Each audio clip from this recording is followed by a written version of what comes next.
On July 29, 1953, John O'Neill, science editor for the New York Tribune, discovered a 12-mile-long bridge in the area on the moon known as Mare Crisium. He contacted the Association of Lunar and Planetary Observers with this finding. While O'Neill said in public it was a natural phenomena, the fact that it just suddenly appeared called into question whether the bridge was artificial. As soon as he announced this discovery, O'Neill was attacked by skeptical scientists. That was until famed British astronomer H.P. Wilkins confirmed that he too had seen the mysterious bridge. Later, astronomer Patrick Moore also reported seeing the structure. What is very odd about this strange story is that the bridge slowly began to disappear as if it were morphing into the surface of the moon. Now today, there is no trace of what these famous astronomers saw. In the 1960s, NASA compiled a list of strange sightings on the moon as seen by reputable astronomers going back to the dawn of the telescope, called a chronological catalog of lunar events. The report reveals hundreds of strange objects moving on the surface, with odd lights seen in the dark of the moon, and even clouds and mists streaming across its exterior. Our nearest neighbor in space, the moon, has long baffled scientists. When considered, it is truly one of the more enigmatic members of our solar system. These oddities include the fact that the moon and the Earth are the largest planet-moon system in the solar system, the moon being about 1/4 the size of the Earth. The moon has an odd orbit, which means that the same side of the moon is always facing Earth. 3 feet per second, 40 feet. No one but the astronauts have actually ever seen the far side of the moon with their own eyes. It's very interesting when you look at the moon and realize that it's in a tidal lock with Earth. In other words, one side of the moon is always facing the Earth, and so as the moon rotates and the Earth rotates, only one side is visible from the planet's surface. And what does that mean? It means that if you're an ET race, you can build anything you want on what we call the dark side, even though theoretically it really isn't the dark side because the sun does hit that side, but because of the tidal lock activity, we never get to see that side. So if you're an advanced race of beings, you can build a city there, you can have highways, roads, technology, you can light up the sky because nobody on Earth will ever know. You can also have UFOs and spaceships coming and going and visiting other planets inside our solar system or maybe even further out. Perhaps one of the oddest coincidences is the strange fact that the moon and the sun, from the perspective of the Earth, appear to be the same size. That's because the moon is 1/400th the size of the sun, and is exactly 1/400th the distance between the Earth and the sun. This is what gives us solar eclipses, where we can see this incredible coincidence for ourselves. Not only does it rotate in such a way as to always keep one face to the Earth, which is unusual enough, but possibly explained. But even stranger still is that when the moon eclipses the disk of the sun and transits it, it's a perfect eclipse.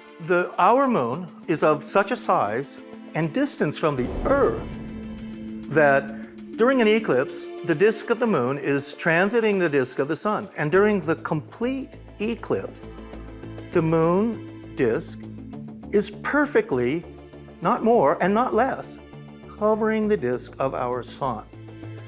Now that our moon is arbitrarily in that orbit to not more or not less eclipse the sun, but to perfectly eclipse the sun, would suggest that our moon is actually in an artificial orbit around our planet. Because to just capture some moon or even that it would just form, as the planet forms, in that orbit and that size, the odds are 1,000,000 to 1. There are some very strange anomalies about the moon that are undeniable. And one of them is that the apparent diameter of the moon and the apparent diameter of the sun from the Earth is almost precisely the same. And you might say, that's not a big deal. But an interesting point is that it causes the corona phenomena to happen when we have a total solar eclipse. You see this perfect ring of light around the moon. Now, what is the likelihood that this could be strictly a function of chance? It seems very, very small. In order to sustain life on this planet in a way that makes it extremely comfortable for sentient beings like ourselves, you need to have a stabilizer to keep the Earth from rocking on its axis, number one, because you would have severe storms, severe wind gusts in different places, tides would run up into the land and destroy property and so forth. The moon actually really balances out the Earth's weather and everything else. A lot of people don't know that. A far side of the moon is where potentially there is clandestine operations, maybe even ancient bases, maybe even now current bases there that are now kept away from human eyes here on Earth. But the moon and the Earth are a weird system because they're so close in size. And so it's really rare for a body as small as the Earth with as minimal a gravitational field as it has to be able to actually lock a body like that into a tidal lock arrangement. It's very easy for Saturn and Jupiter, which are much more massive, to be able to maybe grab an object or even fission off a moon and keep it in a tidal locked relationship. So I wonder when I see that if maybe it wasn't moved in place and the Earth actually sort of robbed it of its spin momentum at some point, to the point that it now shows only one side of itself to the Earth. But it doesn't seem like an arrangement that could have come about naturally. It just doesn't really add up. Scientists cannot agree on the origins of the moon. There are several theories, but none of them adequately explains everything concerning the moon. The first is the fission theory, which says that a chunk of the Earth broke off and condensed into the moon. The problem with this theory is that it does not explain the 4,000-degree baking that the moon's surface endured at some point in its past. If the moon had formed nearby the Earth, then our planet would have gone through this baking heat also, but there's no evidence for this on Earth. The second theory is the capture theory, in which the Earth somehow captured the moon as it was whizzing by. The problem with this theory is that it's unlikely, because it would have had to happen in a very exact way, otherwise the moon would have crashed into the Earth. The third theory is the condensation theory that says the Earth and the moon condensed at the same time from material in the solar system. The problem with this theory is that if it were true, the moon would be as dense as the Earth. The fourth and most recent theory is that a planet like Mars crashed into the Earth, breaking off a chunk, which then reformed into the moon. The problem here is that the isotopes for the Earth and the moon are identical. This would not be the case if a planet had crashed into the Earth. So science is left in a quandary considering how the moon was created and how it arrived here. The biggest concern was the fact that the moon's density is far less than that of Earth. Though the moon is a little less than a third the size of the Earth, it weighs far less. The Earth is 81 times heavier than the moon. It is this fact that baffles scientists the most. Of course, there's several different theories about how the moon was formed. One of them is that the Earth was hit by a Mars-sized object and all this stuff went out and gathered together at this particular orbit and then started circling around the Earth. But the bottom line is, if you actually look at the data, you can see that the moon is actually receding from the Earth, indicating that it may have actually been fissioned off by the Earth at one point. And the fact is that right now there's no really good theories for how the moon got there. We know the capture theory doesn't work. The fission theory has some issues, although it's my favorite, and the collision theory is just absolute nonsense because of the fact that the isotopic ratios of the lunar soil that we brought back, the elements in it, they match the Earth. That indicates that they're not from somewhere else. You'd have a mixture if the moon was actually formed from the Earth itself and another alien body.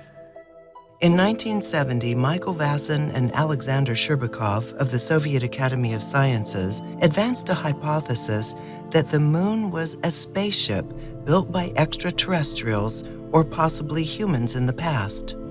The article, published in Sputnik magazine, was titled, "Is the Moon the Creation of Alien Intelligence?"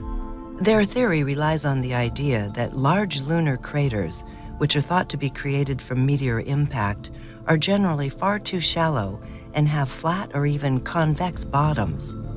The two scientists theorized that large meteors are drilling through the rocky layer and hitting an armored hull underneath the surface of the moon.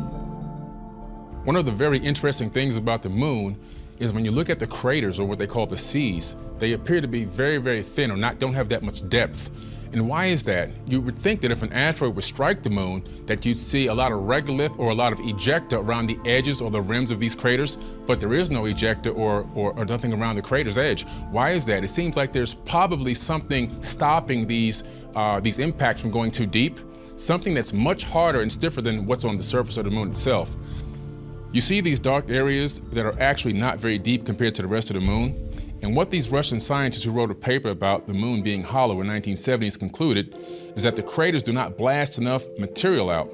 It's also that they're hitting something really solid, and when you see these craters, you're actually getting a closer look at the surface of whatever it hits.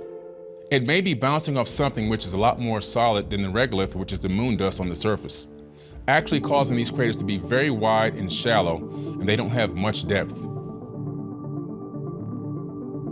There were two Russian scientists saying that they believed that the moon was a constructed body.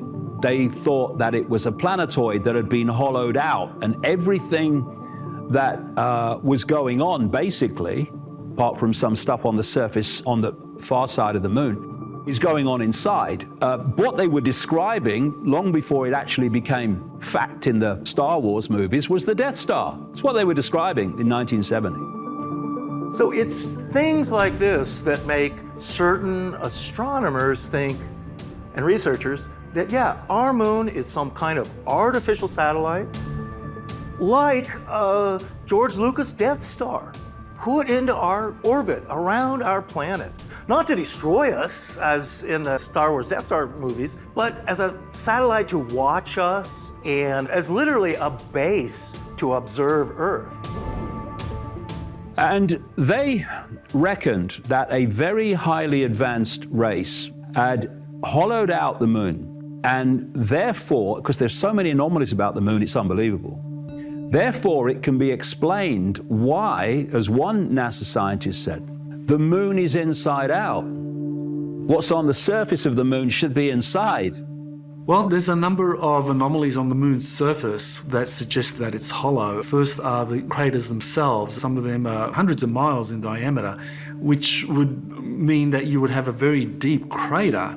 But in fact, the crater is quite shallow, nowhere near deep enough. If you actually have an asteroid or comet of some sort impacting the moon, creating a 100-kilometer wide crater, you would expect the depth of that crater to go down 100 kilometers or more. But in fact, it only goes down much less than you would expect. I don't know the exact depth, but certainly enough that would make it very suspicious that beneath the moon's crust is a very hard exterior shell of some sort, some kind of metal that can withstand planetary impact by space debris, asteroids, and so forth. And so to me, that suggests that the moon is an artificial body, and that it's on the interior of the moon that you actually have huge bases. And, you know, there are things about the moon in terms of, first of all, how can a body that is only a quarter the size of the Earth in diameter be captured by the Earth? I mean, in terms of conventional physics, it's not possible. That wouldn't be, it's too big. And then why would it be tidally locked? What that does is create an area of the moon, the far side, which can't be observed from the Earth. But for those on the moon that have advanced technologies, that have established bases underneath the moon, you know, they could have all their ships parked on the far side of the moon, visiting the Earth, doing whatever they need to do, monitoring the Earth, without us ever knowing what's there. Although the two scientists' theory on the moon being artificial and hollow did explain the many incongruities concerning the origins of the moon and how it arrived in Earth's orbit, there were other scientists looking at other data which caused them to rethink our lunar neighbor. Dr. Gordon MacDonald, a top scientist at NASA, said this in 1962 after studying the moon's motion. If the astronomical data is reduced, it is found that the data require that the interior of the moon is less dense than the outer parts. Indeed, it would seem that the moon is more like a hollow than a homogeneous sphere. Also, during the Apollo launches, the astronauts left seismometers on the surface of the moon. When the stage of the lunar lander fell to the surface, the seismometers rang for hours, indicating that the moon was hollow. But One of the cases that's really, really fascinating is that on Apollo 16, they actually fired the lunar module, Orion, crashed it deliberately in to the surface of the moon, and used the seismometers from the other landing sites to record what happened. And what happened is the moon basically rang like a bell for about 14 hours, which indicates that it is, for the most part, probably hollow. In other words, there are vast caverns of space inside the moon, which just is not a thing that you would have in a natural body. You would have everything compressed. There just wouldn't be these massive cavities inside.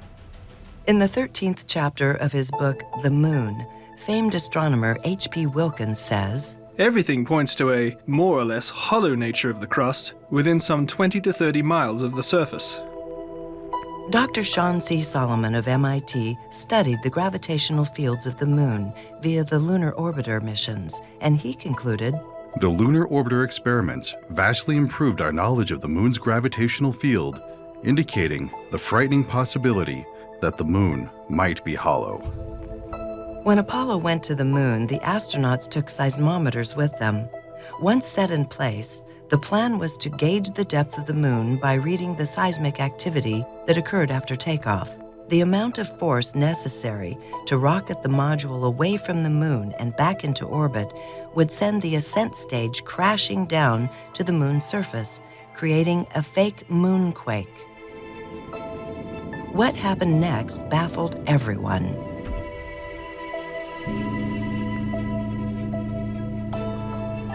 The shock wave of the crash vibrated for over 55 minutes. The fact that the module hit the surface over 40 miles away from the seismometer only added to the mystery. Maurice Ewing, one of the scientists involved, "I'd rather not make an interpretation right now, but it is as though one had struck a bell in the belfry of a church.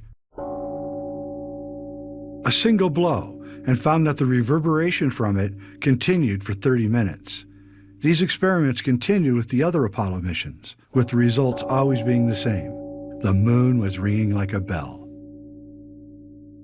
And of course, whenever NASA has smacked the moon with a serious impact, it has reacted, in their words, like a gong, like a bell, as if it was hollow. Later, a NASA report would relate the moon reacted like a gong. For about 3 hours, it vibrated, and these vibrations traveled to depths of 22 to 25 miles. This is exactly what the two Soviet scientists were saying. The moon is a hollow sphere, and the outside wall appears to be somewhere between 20 and 30 miles in depth. The idea that the moon might be hollow is actually very scientifically sound. There are multiple scientific reasons why this might be. First of all, we know that when various probes hit the moon, that there was a ringing tone, almost like a bell, and that the ring lasted much longer than it should have if the seismic profile of the moon was in fact solid. The ringing of the bell is much more consistent of a shallow, thin hull that is actually conveying those vibrations. Because if you had all that mass inside the moon, it would cancel out the vibration very quickly. So that is a very compelling argument. There's some amazing evidence that suggests the moon may be hollow, and it comes from our own USGS.gov. We actually did our own radar imagery of the moon. Now, there's been a lot of speculation. Is it hollow? Is it not? It rang like a bell because we had seismic activity and we tapped it and so. But let me tell you, this is the best information you're ever going to hear. This USGS moon radar survey penetrated the surface of the moon. It's penetrating radar. So when you download these official archived NASA images and look at them, you start to see immediately that there's subsurface structures. And anybody can see it. You don't need a magnifying glass, you don't need any trickery, you don't need to adjust any settings. All you have to do is download them and open up the files. So the proof that the moon may be hollow, besides the fact that it rang like a bell and we have seismic equipment up there, is the fact that this USGS.gov radar survey, to me, is the smoking gun that the moon is definitely hollow and there's structures beneath it. So in that whole sense of this, our moon being some kind of artificial construct that's not even necessarily from our solar system.